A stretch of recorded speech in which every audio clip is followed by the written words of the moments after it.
Olá, eu me chamo Natália Gil, sou professora da Universidade Federal do Rio Grande do Sul e hoje vou contar para vocês um pouco sobre como era a avaliação escolar no passado. De um modo assim bem geral, a avaliação que a gente conhece hoje está vinculada a um processo de racionalização e de institucionalização da escola que se dá por volta do século XVI e XVIII. Michel Foucault, por exemplo, ao analisar a sociedade disciplinar, mostrando os modos pelos quais, na modernidade, o poder se configura na forma da disciplina, vai observar a presença dos exames entre os procedimentos escolares previstos em regimentos do século XVIII, como uma forma de controle que padroniza e permite qualificar, classificar e punir os estudantes. Mas os exames já aparecem em documentos anteriores, como, por exemplo, a Narratio Studiorum, da Companhia de Jesus, que era o documento que organizava os processos pedagógicos nas escolas dos jesuítas, então desde lá do século XVI, XVII, e considerava os exames entre os procedimentos escolares naquela configuração. Também aparece na Didática Magna do Comênios, no século XVII, que é considerado o primeiro grande tratado de didática, descrevendo como devem ser os processos pedagógicos na sua multiplicidade de aspectos, e na Didática Magna também constam os exames.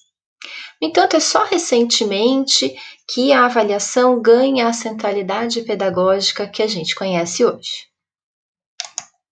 E se a gente quiser saber especificamente sobre o Brasil, o que acontece com a história da avaliação escolar no nosso país e num período mais recente? Esse não tem sido um tema tão pesquisado quanto a centralidade da temática da educação nos faria supor. Mas existem alguns trabalhos importantes sobre o assunto, e eu gostaria de destacar duas autoras que eu acho que são centrais para esse estudo, a Carolina Ribeiro Cardoso da Silva e a Fernanda Cristina Campos da Rocha.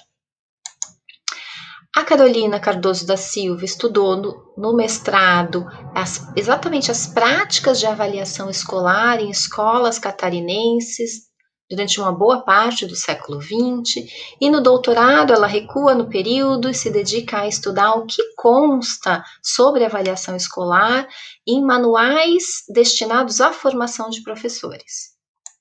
Já Fernanda Campos da Rocha estudou um grupo escolar específico no início do século XX, e dentre as práticas de organização do trabalho escolar naquele contexto, havia uma centralidade dos processos de avaliação que ela descreve na dissertação, e no doutorado ela vai se dedicar a estudar a repetência e a reprovação escolar em Minas Gerais na primeira metade do século XX.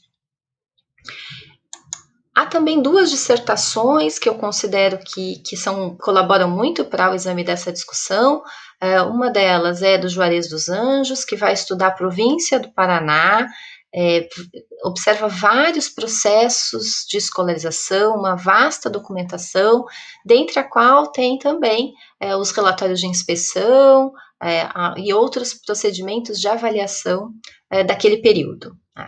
E a Josiane El Hawat, interessada especialmente no ensino de matemática entre o final do século XIX e início do século XX, vai se debruçar, entre outros documentos, nas atas de exame, observando como se dava o procedimento dos exames. Além disso, tem dois artigos que eu considero que são excelentes contribuições para essa discussão. Um deles é da Mônica Genzenge, que se dedica a pensar nesse artigo as escolas de meninas no século XIX em Minas Gerais, e a prática do exame ganha bastante espaço, no que diz respeito ali àqueles procedimentos, aparece bastante descrita no trabalho. E um artigo da Terciane Lucchesi, que é especificamente sobre os exames numa região do Rio Grande do Sul. Evidentemente que esses não são não é a totalidade dos trabalhos que existem sobre a temática, mas dentre aqueles que eu conheço, isso compõe um conjunto bastante expressivo, com boas informações sobre as quais eu me dediquei aqui a sistematização. Em comum, esses trabalhos têm o recurso às fontes, a um tipo específico de fonte histórica, que a gente vai chamar de escrituração escolar. Isso diz respeito a toda a anotação, os registros escolares produzidos para o funcionamento das escolas e que hoje a gente pode assumir como fonte para compreender como eram os processos de funcionamento dessas instituições. Então, são boletins de alunos, são fichas de notas, são atas de exame, relatórios de inspeção, mapas de frequência, livros de matrícula e outros documentos dessa configuração.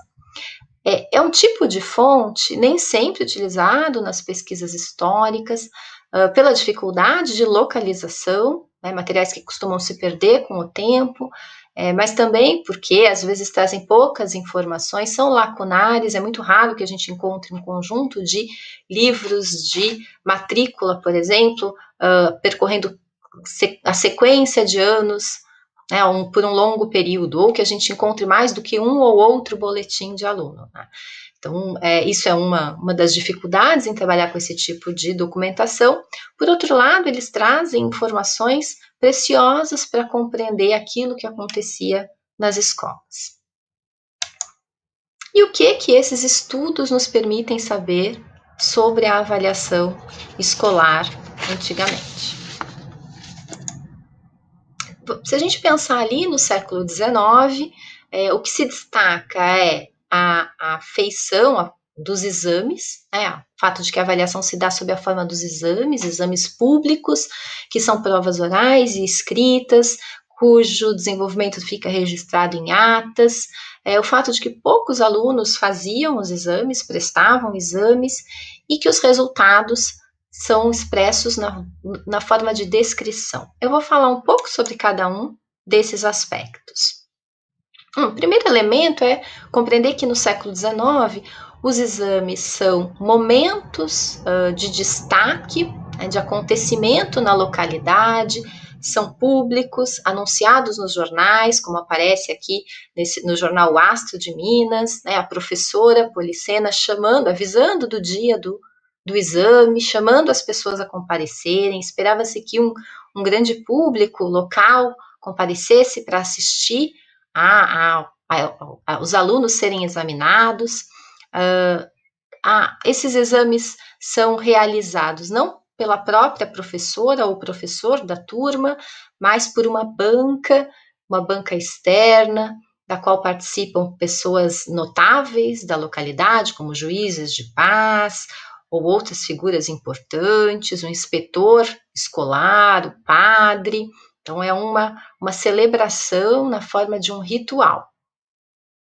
Os alunos eram avaliados individualmente, em provas orais, mas também em provas escritas, para verificar o que sabiam sobre ortografia, o domínio que tinham do traçado caligráfico, para resolverem os problemas de aritmética, e o resultado desses exames era descrito em atas, como essa que aparece aqui, para vocês observarem.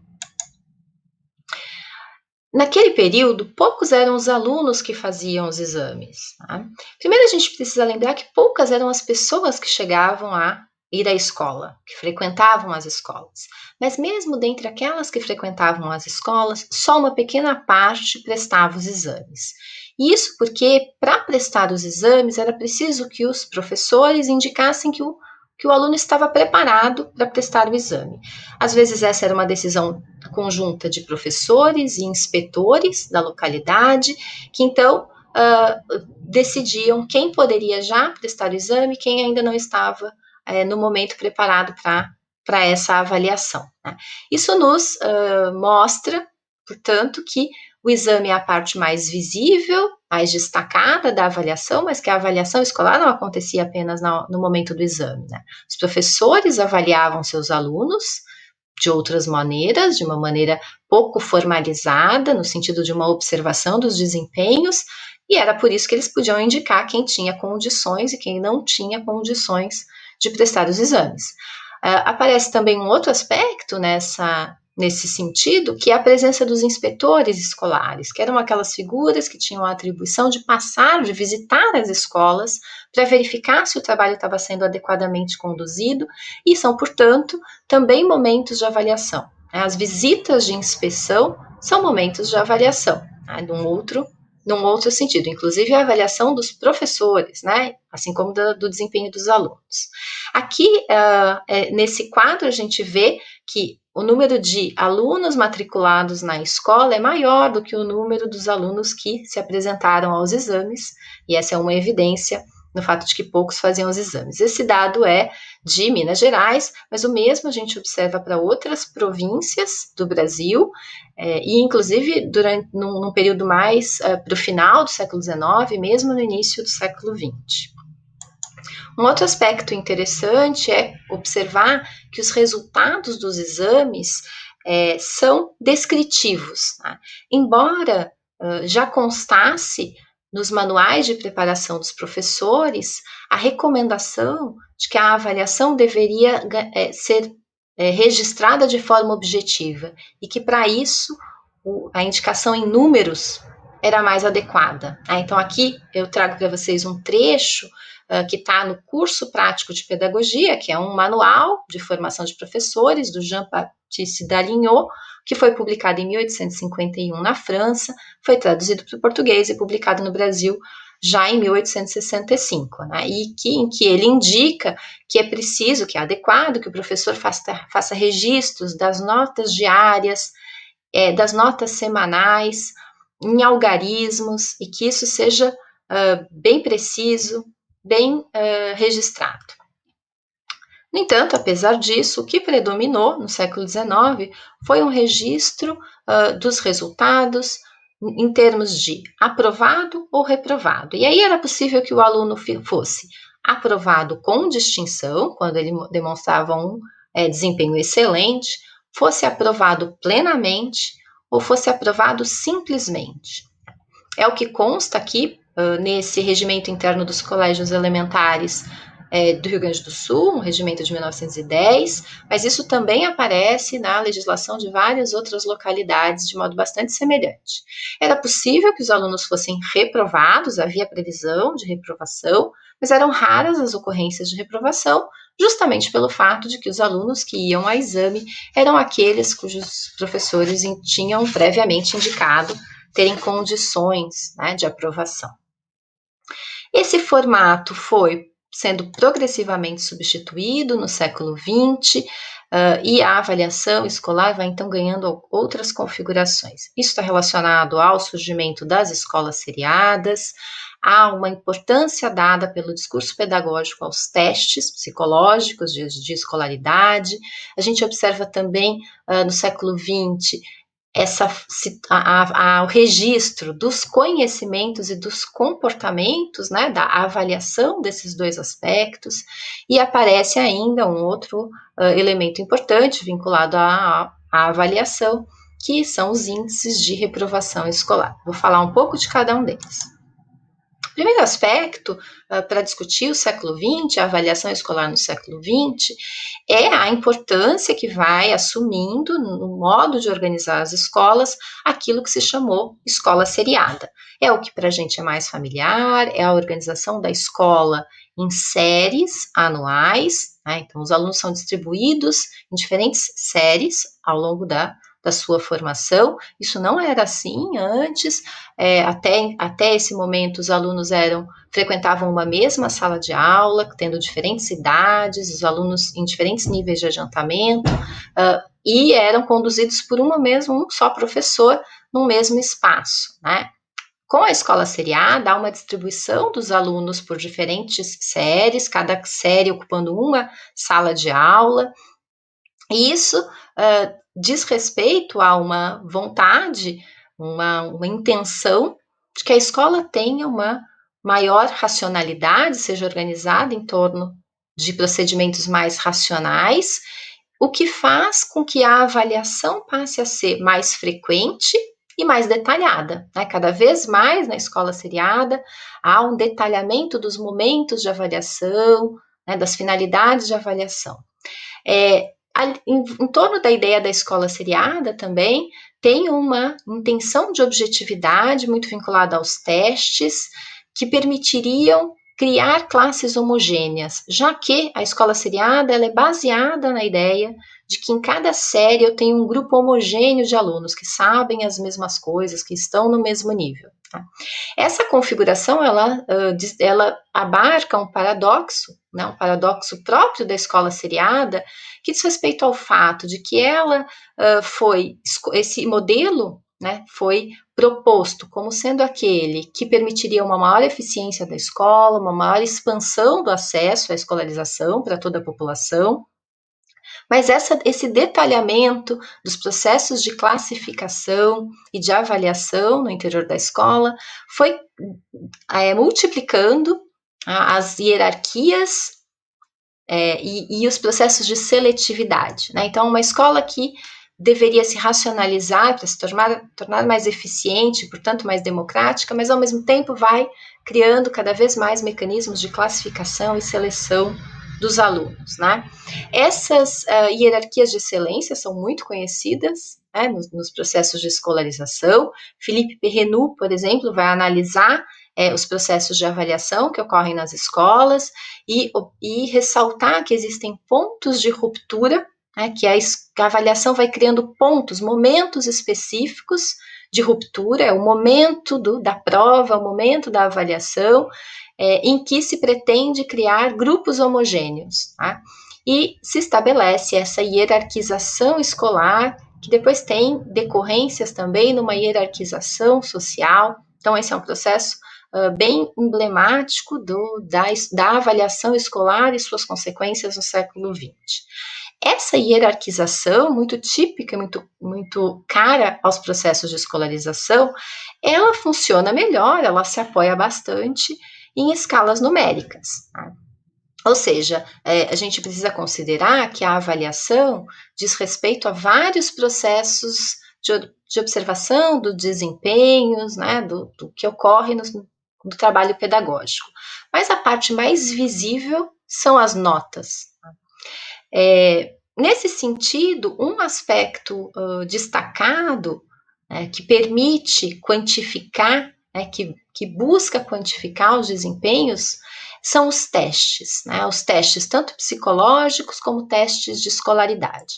Desde o início do século XX, há um entusiasmo com o movimento da escola nova, no que diz respeito às possibilidades de imprimir uma maior racionalidade científica à escola, garantindo assim uma eficiência do ensino.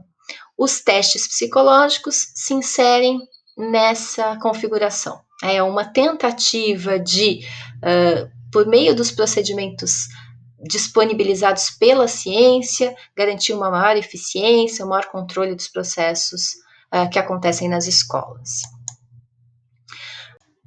Os testes psicológicos buscavam quantificar a inteligência e a maturidade das crianças.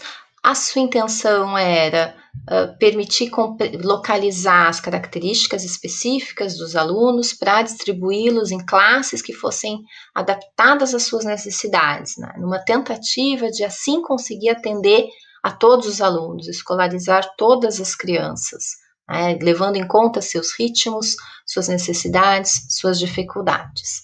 O teste o primeiro dos testes e o mais conhecido foi o teste Binet-Simon. Mais adiante tem o desenvolvimento do teste de QI e vários outros testes foram usados em escolas brasileiras. Na história da educação brasileira, um teste especialmente importante de referir foi criado pelo Lourenço Filho, um educador muito atuante na primeira metade do século XX, e se chamou testes ABC. Eram testes criados para que fosse possível identificar a prontidão das crianças para a alfabetização, ou seja, as crianças que chegavam ao primeiro ano eram submetidas a testes ABC para que se pudesse determinar, prever qual a dificuldade, qual a facilidade que elas teriam na alfabetização. Dependendo da pontuação que tivessem, era possível indicar que aprenderiam a ler em 6 meses, ou em 1 ano, ou que levariam 2 anos para aprenderem a ler, ou que não aprenderiam a ler. Tá?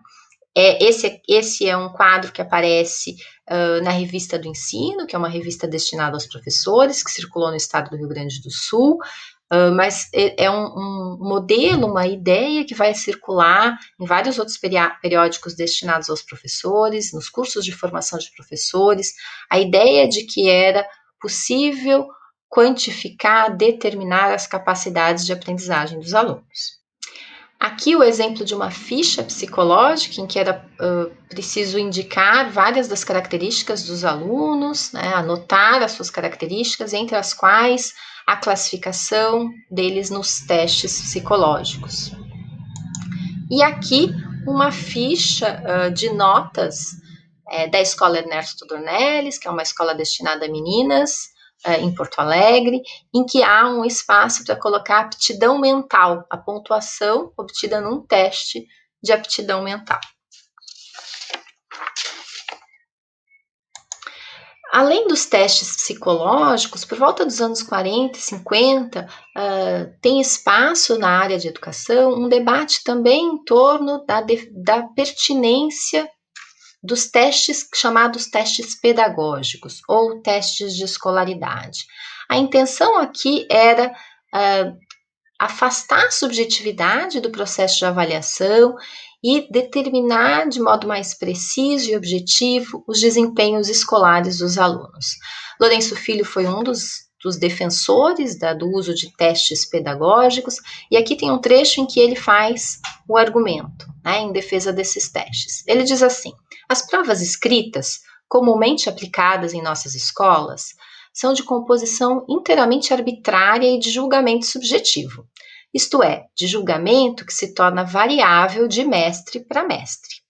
O que se convencionou chamar de prova objetiva corresponde a material já selecionado com algum cuidado, enunciado de forma menos arbitrária e suscetível, por isso, de avaliação menos precária. Testes pedagógicos ou de escolaridade, enfim, são provas compostas com material de antemão aferido, perfeitamente conhecido em seu teor de fidedignidade e de validade. Um exemplo de prova objetiva que a gente usa até hoje são as provas de múltipla escolha. Então, essa era uma das formas, mas também outras formas de organização da avaliação escolar, de modo a facilitar, atribuir pontuação aos desempenhos. Isso vai nos mostrando uma preferência que ganha a nota em números, a nota atribuída em termos numéricos.